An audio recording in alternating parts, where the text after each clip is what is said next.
तो दोस्तों, आप लोग देख रहे हैं जीएम हॉरर वाइज कहानियाँ। तो आज की कहानी बहुत ही ज़्यादा डरावनी है। तो दोस्तों चलिए चलते हैं कहानी की ओर।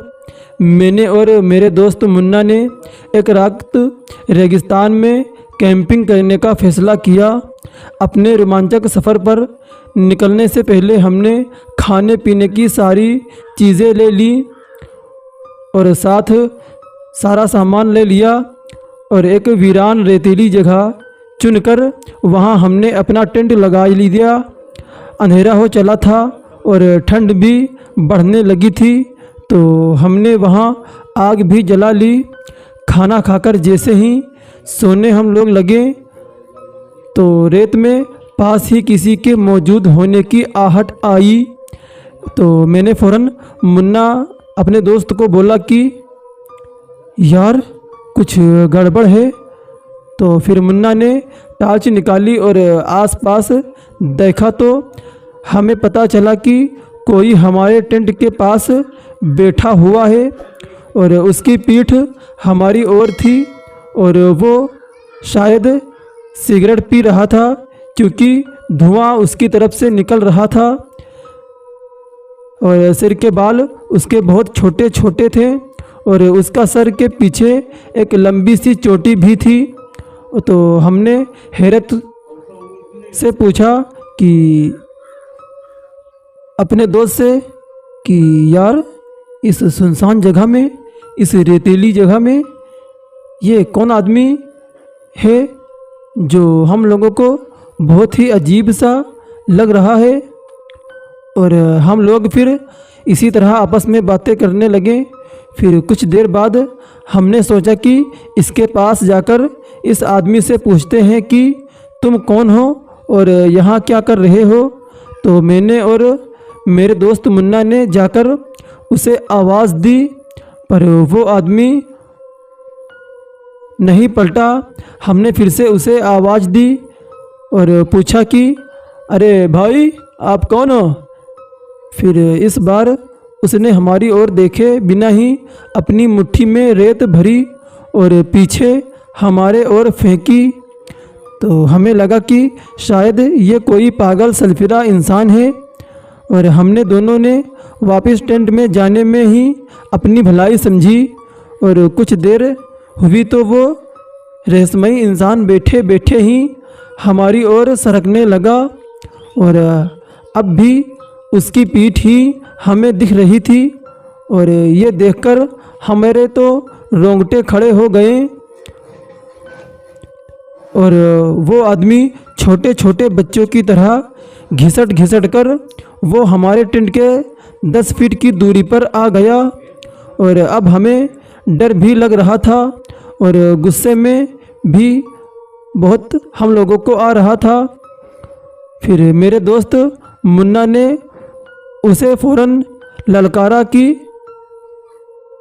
अरे भाई भाई यहाँ से सीधी तरह चला जा, वरना तुझको मैं मार डालूँगा और हमारे पास मारने के हथियार भी हैं। और कुछ गड़बड़ की तूने तो तू बेटा जान से जाएगा। और फिर मुन्ना की धमकी सुनकर वो आदमी धीमी धीमी आवाज़ में हंसने लगा। अब तो मेरा भी सब्र जवाब दे गया था। मैंने मुन्ना से कहा, अरे यार तू इसको दाएं से घेर और मैं इस आदमी को बाएं से घेरता हूँ। साले को घसीट घसीट कर मारेंगे। रेत उड़ाता है ना, आज इसकी तो हेकड़ी ही निकाल देंगे। और फिर जैसे ही हम उसकी दोनों ओर उसके मुंह की तरफ गए तो हमारे होश ही उड़ गए, क्योंकि हमने देखा कि उसके आँखें नहीं थीं और वो काले गड्ढे थे और उसके हाथ में कोई सिगरेट नहीं था, बल्कि उसकी आँखों की जगह मौजूद गड्ढों से धुआं निकल रहा था। तो मैंने और मुन्ना मेरे दोस्त ने तो पागल से हो गए और हम वहाँ से भाग कर जाते भी तो कहाँ जाते। और वो आदमी समझ में हम लोगों की नहीं आ रहा था कि आखिर ये आदमी है या भूत है या आत्मा है। हम लोगों को कुछ भी समझ में नहीं आ रहा था। तो हम लोगों ने वहाँ से भागने का फैसला ही लिया और घंघोर अंधेरा था। हम दौड़कर टेंट में घुस गए और एक दूसरे को पकड़ लिया और फिर अचानक वो चोटी वाला भूत खड़ा हो गया और हमारी ओर मुड़ा। हमें तो लगा कि आज जान से हम दोनों जाएंगे। मेरे तो रोंगटे खड़े हो गए थे और मुन्ना तो उसकी ओर देख भी नहीं पा रहा था। अभी अभी मेरा दोस्त मुन्ना जो इतना ढीठ बन रहा था, उस भूत को देखकर हमारे और मुन्ना के तो रोंगटे ही खड़े हो गए थे और टेंट के सामने आग के शोले उड़ रहे थे। वो बिना आँखों वाला खतरनाक भूत वहीं आके उस बार ही रुक गया और कुछ इशारा करने लगा। शायद उसे कुछ चाहिए था। मैंने गौर किया तो मुझे समझ आया कि उसे टेंट में पड़ी चादर चाहिए थी। तो मैंने फ़ौरन उसकी ओर वो चादर और तकिया दोनों फेंक दिया। तो उसने फटाक से चादर ओढ़ ली और वो तकिया वापस मेरी ओर फेंक दिया और कुछ देर वो हमारे आसपास ही घूमता रहा और फिर न जाने क्या हुआ कि वो एकदम से दौड़ता हुआ अंधेरे में गुम सा हो गया। फिर हम दोनों दोस्त मौत के खौफ से पूरी रात जागते ही रहे और मानो तो वो रात हम लोगों को ऐसा लग रहा था जैसे अब कभी सुबह होगा ही नहीं, क्योंकि हम लोगों की मौत का सामान पूरा हो गया था और डर के मारे कांपते कांपते फिर वो सुबह हम घर लौट आए और दिन के बाद माँ कसम डिस्कवरी चैनल देखना ही छोड़ दिया, क्योंकि उस बार हमारे साथ ऐसा हादसा हुआ था कि हमने उस दिन के बाद से डिस्कवरी चैनल देखना ही छोड़ दिया था। और दोस्तों, हमें पता नहीं था कि वो भूत क्यों हमारी चादर मांग रहा था और उसकी आंखें क्यों नहीं थी और उसने हमें ज़िंदा क्यों छोड़ दिया। कई लोग तो हमारी बातों का विश्वास तक नहीं करते हैं, पर मुझको और मुन्ना को मालूम है कि उस रात हम किस दरिंदे प्रेत के चपेट में आ गए थे। क्योंकि दोस्तों, यकीन मानिए कि वो प्रेत अजीब सा प्रेत था, रेगिस्तानी प्रेत था और वो प्रेत समझ में नहीं आ रहा था कि हम लोगों को छोड़कर वहाँ से क्यों चला गया। मेरी और मेरे दोस्त की समझ में कुछ भी नहीं आ रहा था और उस दिन के बाद से हम लोगों ने कैंपिंग जाने का फैसला ही दिमाग में नहीं लाया और घर वालों ने हम लोगों को अकेले में कहीं भी नहीं जाने दिया। तो दोस्तों, आप लोगों को ये कहानी कैसी लगी, प्लीज़ हमें कमेंट करके ज़रूर बताएं। वो कोई कहानी नहीं बल्कि मेरे साथ घटी एक सच्ची घटना है, जो आज से लगभग 30 साल पहले मेरे साथ घटी हुई थी। यानी यूँ कहो तो उस समय में मरते मरते भी बचा था। पहले मैं भूत प्रेत इन सब बातों को एक सिरे से निकाल देता था, मगर उस घटना के बाद से मैं भूत प्रेत इन सब चीज़ों को मानने लगा हूँ और भूत प्रेत का नाम सुनते ही मेरे हाथ पैर कांपने लगते हैं। और भला हो भी क्यों ना, मेरे साथ घटी घटना कुछ अजीब ही घटना है। इस तरह की दरअसल मेरे साथ हुआ यूँ था कि 30 साल पहले मैं बीए पास करके नौकरी की तलाश कर रहा था, मगर मुझे कहीं नौकरी नहीं मिल रही थी। मैं काफ़ी जगह भटक कर नौकरी खोज रहा था, मगर एक भी नौकरी मेरे पल्ले नहीं पड़ रही थी। काफ़ी दिन इधर उधर तलाश करने के बाद जब मेरी नौकरी नहीं लगी तो मैं कहीं टूट सा गया, क्योंकि मेरे घर की अतिरिक्त हालत भी ठीक नहीं थी और मैं हताश होकर मैंने नौकरी ढूंढना बंद कर दिया। जिसके 2 दिन बाद मेरे पिताजी के दोस्त मेरे घर आए और उनसे मेरी बातचीत करने पर उन्होंने कहा, अरे बेटा, ऐसी बात है तो एक नौकरी है मेरे हाथ में, कहो तो मैं उस नौकरी के लिए बात करूं। इस पर मैं और मेरे पिताजी ने एक साथ कहा, हाँ हाँ बात करिए। और फिर इसके बाद पिताजी के दोस्त चले गए। उनके जाने के 2 दिन बाद ही उन्होंने एक संदेश भेजा और संदेश में ये लिखा, राकेश, तुम्हारी नौकरी पक्की हो गई है, जिस कारण तुम्हें 2 दिन के अंदर ही कालीगढ़ गांव आना होगा। और फिर क्या था, फिर मैंने अपनी नौकरी के लिए कालीगढ़ गांव जाने का फ़ैसला किया और मैं फटाफट अपना सामान मैंने पैक किया और मैं बस स्टैंड पर चला गया। बस स्टैंड पर जाने के बाद मैंने मालूम किया तो पता चला कि बस 4 बजे आएगी और वो बस मुझे 7 बजे पहुंचा देगी। और फिर क्या था, फिर थोड़ी ही देर में बस आई और मैं बस पर बैठ गया और कालीगढ़ गांव जाने के लिए रवाना हो गया। और तमाम देर सफ़र के बाद मैं कालीगढ़ गांव पहुंच गया और मैंने देखा कालीगढ़ हमारे गांव से भी काफ़ी छोटा है और यहाँ की आबादी भी काफ़ी कम है। बस स्टॉप पर भी मुझे बस 1 या 2 लोग ही दिखाई पड़ रहे थे। अच्छा, मुझे बस स्टॉप से 1 किलोमीटर के अंदर एक स्कूल में जाना था, तो मैं उसका पता पूछने के लिए इधर उधर अपनी नज़रें दौड़ाने लगा हूँ। इधर उधर नज़रें दौड़ाने के बाद मुझे बस स्टॉप के बाहर एक चाय की दुकान दिखाई देती है, तो फिर मैं फटाफट उस दुकान के पास पहुंच गया और दुकानदार से कहा, अरे भाई साहब, यहाँ जो गांव का स्कूल है वो किस तरफ है?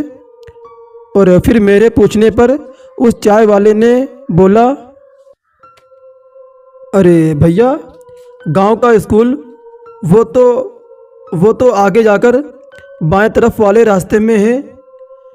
बस चाय वाले के इतना बोलते ही मैं आगे जाकर बाएं वाले रास्ते के पकड़कर सीधा आगे बढ़ गया। जिस रास्ते पर मैं अभी आगे बढ़ रहा था वो एक कच्चा रास्ता था। काफ़ी देर चलने के बाद मुझे एक बोर्ड नज़र आया जिस पर साफ साफ लिखा था स्कूल। बोर्ड पर देखते ही मैं समझ गया कि बस अब मेरी मंजिल आ ही गई है। जिसके बाद मैं स्कूल के अंदर दाखिल हुआ। स्कूल के अंदर दाखिल होते ही मैंने स्कूल के हेडमास्टर से बात की। फिर उन्होंने कहा कि ठीक है, तुम कल से काम पर आ जाना।